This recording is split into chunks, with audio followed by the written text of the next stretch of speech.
Hi, Assalamualaikum to all of you parents. I'm Hidayah from Genius Young Minds, where we help your child score in math within a very short period of time. Okay, today I'm back with question number 8, the question which I posted earlier today, so that your child can try it with you or without you individually. Maybe some of you have tried it while you're at work, while you're on the way home from work, or maybe some of your children have already done this, okay? Question where maybe they're at home or waiting for you. And now what we're going to do is we are going to compare your answers with mine, right? So I'm going to actually go through this question step by step, right, where it's guided. So I just want you to actually sit and then refer to your answers which you already have, okay, and check whether you are on track, whether it's similar with mine, or whether you get the answer right or wrong, okay? So for those of you who are online, why not like, love, share this video so that other parents can benefit from this video as well. Okay, so I'm going to begin this question. As usual, I will not tell you what concept this is. I'm going to reveal the concept to you while we're at it. Okay, so first things first, to solve the question or problem sums, we need to read the question once through to identify the main keywords, to get a general idea, and then to identify the keywords. Okay. So, in a bookshop, 11 over 20 of the books are assessment books. The rest of them are magazines and storybooks. The number of storybooks is 7 over 2, the number of magazines. There are 1305 more assessment books than magazine. Part A, what fraction of the books are storybooks? Part B, how many assessment books are there? Quite straightforward, very straightforward. So this is a P4 question, P4, P5 question, alright? So, but can be applied for the P6 as well, alright? So, whatever concepts I'm covering at the moment here, these are the must-know PSLE math concept. Means by PSLE, your child needs to know what concept this is and how to apply this concept effectively during exam, okay? Now, let's identify the main keywords in the question to tell us what kind of question this is and to pick what kind of concept to use to solve this question. Okay? In a bookshop, 11 over 20 of the books are assessment books. So, in the first sentence, they only tell us the fraction of the books, which are, some of them are assessment books. Then, the keyword, the rest are magazine and storybooks. Okay? The number of storybook is 7 over 2, the number of magazine. There are 1305 more assessment books than magazine they're comparing. Okay? Now let's zoom in back to the first sentence. In a bookshop, 11 over 20 of the books are assessment books. This 11 over 20, right? I'm going to bring it down here. 11 over 20. Of the books are assessment books. So whenever you have this kind of fraction, 11 over 20 of the books are assessment book, of the book, when you have the word of, something of something, alright? So 11 over 20 of the books, so 20 is actually my total number of books, right? Total books. 11 is actually my assessment book. This is my assessment book. Okay. Now, when a fraction is in its simplest form already, I think you should know by now, it's already in its units form. So this is actually 20 units and 11 units respectively. So we already have this information there, right? Then they say that the rest are magazine and storybook. The rest. From this fraction, can I find out how many books are magazine and storybooks? Can I? 20 units are the total number of books. I have 20 units of books. Okay. Out of these 20 units, only 11 units is the assessment book. The rest of them are magazine and storybook. So to find my magazine plus storybook, okay, this one I will take the total books unit minus away my assessment books. I will get 9 units. So my 9 unit is magazine plus storybook. Okay, I use short form M plus S. Okay, so for those of you who are online, thank you for joining me. Please like, love, share this video so that others can be notified and can join us and also can benefit them as well. Okay, thank you. And then the number of storybook is 7/2 the number of magazine. Okay, so we have this fraction. The number of storybook is 7/2 the number of magazine. Remember I say when I have this kind of question, of the number of magazines. So I know that of means this line of fraction.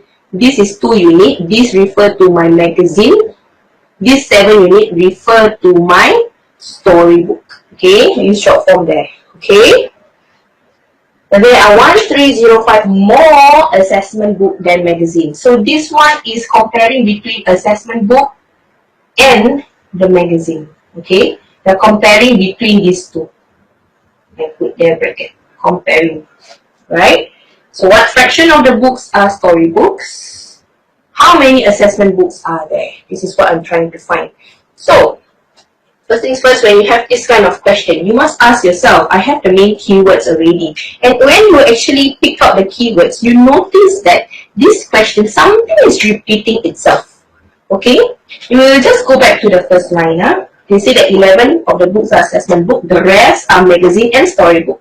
Magazine and storybook have been mentioned. Then they say the number of storybook is 7/2 the number of magazine. Magazine and storybooks are mentioned again. Alright, means something is repeating itself.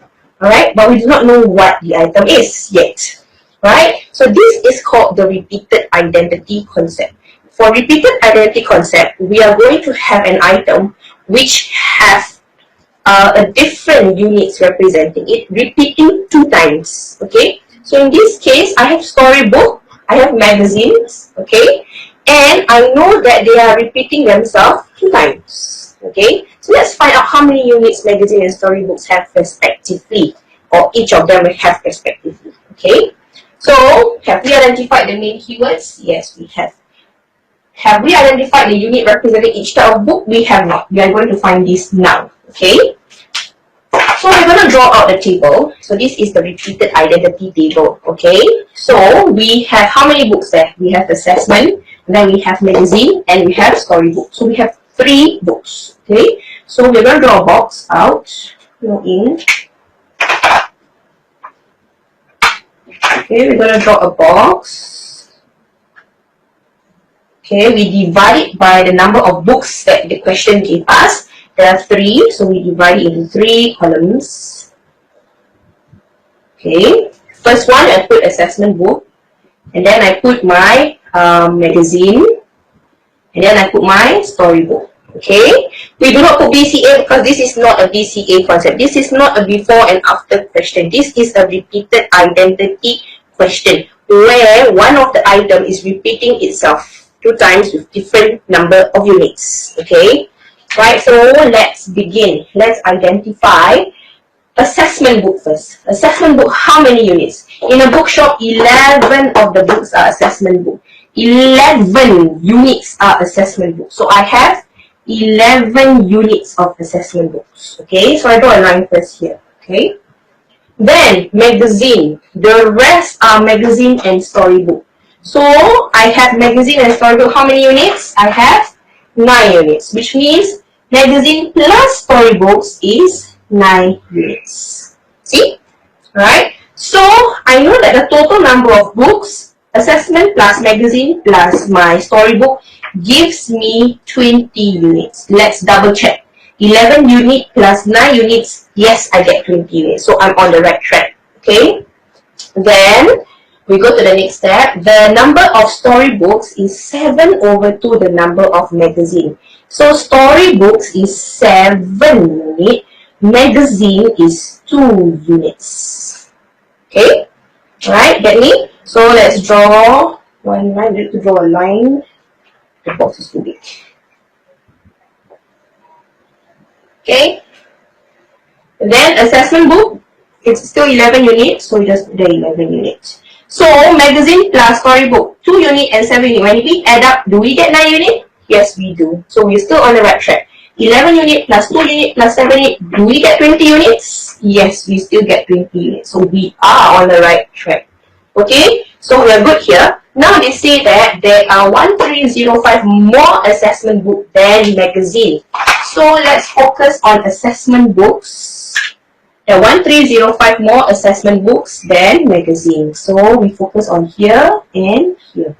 Okay? So which means these two we compare. When I compare, it's a comparison. So I need to find their difference. 11 unit minus 2 units gives me 9 units. This 9 units is represented by 1305. This is 9 units. Okay. So this is 1305. Alright. Question asks me, what fraction of the books are story books? My part A. Okay. So for part A, no ink. So for part A, what fraction of the books are storybooks? Let's go to storybooks. How many units storybooks? 7. So 7 out of what fraction of the books? Books, how many units? 20. So out of 20. So this is for my part A. Done. Alright. For my part B, how many assessment books are there? I want to know my assessment book list. I want to find out how many is these 11 units. I have this, right? I know that 9 units represent 1305. So 9 unit is 1305. 1 unit is 1305 over 9. That gives me 145. I want to find 11 units. So 11 unit is 145 times 11. This will give me 1595. Answer. Alright, this is repeated identity concept. Because in this question, you can see that my magazine and my storybooks, okay, they are actually repeating themselves. Given 9 units here, then after they break out into 7 and 2. Okay, but because all the units add up nicely, we don't have to change anything. Some of the repeated identity concept, because of the repeated item, okay, they are not the same. If the first row and the second row is not the same, you have to make it the same. Okay? Make it the same means times each other. So this is called the repeated identity concept. Very straightforward, very simple. But if you actually couldn't understand what 11 over 20 means in the first place, you won't be able to understand what is the meaning of rest. Because 11 out of 20, most students are very confused here. They will think 11 is the books, 20 is assessment book, because they go by the top number is the first word, the bottom number is the second word. Alright, they are confused with as many as. So you have to be careful. If it's as many as, the top one is the first item, the bottom one is the second item. Alright, but if it's in this case, right, 11 over 20 off, when you see the word off something, it's something. It's not as many as, it's off something equal to something, then the top number will be the part. The bottom number is the total. I covered this before in equal concept. Right? So you can refer back to my older videos for this explanation again. Okay? So I hope you are clear. For those of you who have actually tried this question, did you get the answer? The answer is 1595. So did your child get the answer? Alright, so if your child did this question using model or any other method but still get the answer, it's okay. As long as your child understands how he actually get the answer. Means, I want you to get your child to teach you back. Alright, if you see that he's teaching, doesn't show any understanding, means he anyhow get the answer, then please guide him to try out this method. Alright, I try not to use model method, but I'm zooming straight into the units and put them into a box so that it can help for students to visualize it faster. Alright, because if you draw the wrong box, model, alright, if you get the parts wrong, everything will be wrong for the question. Okay, alright, so parents out there, if you are keen to find out more of the must-know PSLE math concept, there are 25 of them. This is one of them, and I've actually covered a few of them before in the previous videos. You want to find out more, and you want to know where is your child currently at for his math ability level, then why not come on board for a free trial lesson with myself. I have last 2 slots left, means last 2 days I'm going to be conducting this coming Saturday and Sunday. Okay, so please Click on that link. It's completely free, complimentary for the month of December. Okay, but only 2 days left. So hurry up, click on the link and choose the slots that you would like to come on board for the free trial lesson with me. Okay, alright, so for those of you parents who are keen to actually enroll a child for math tuition classes, and you know that your child is currently very weak in his math, why not click on that link, alright, to find out more details on our tuition classes. Okay, tuition classes is twice a week. One lesson is 1 hour 45 minutes each. Okay, more details on that link there. We are having $85 off for December, and let me tell you, my classes, the one that I'm teaching, are very full. The one in Punggol is full. The one in Tampines, I have 1 slot each for each class only. But the morning section or the morning section for weekends, completely full. But other classes taught by my other teachers are still available. Remember that whatever I teach, my teachers teach the same way too, so not to worry. Okay, alright, so for those of you who are keen to find out more but you are quite unsure on how to go ahead, why not come on board for the free trial lesson, where I'm going to actually help you to go through your child math ability level, and then help you to strengthen your child weaknesses and gaps first in math before they move on to 2018 mathematics, where they sit for their PSLE exam perhaps. Okay, so this is what I can do to help you and your child. Alright, click on that link there. Okay, so if you have any other question, you may contact me at this number 9109856 for SMS or WhatsApp only. Okay, to WhatsApp me on inquiries that you have for your child perhaps, or any other things that you have pertaining to maybe registration for the tuition classes, or anything that I can help you with this kind of math concepts. Okay, so I hope that for those of you who just joined us, please replay this all the way from the start to find out how I solved this question using the repeated identity concept. Please try this at home with your child, okay? Or guide them through if they couldn't get the answer. Okay, so this has been Hidayah from Genius Young Minds, where we help your child score in math within a very short period of time. Goodbye.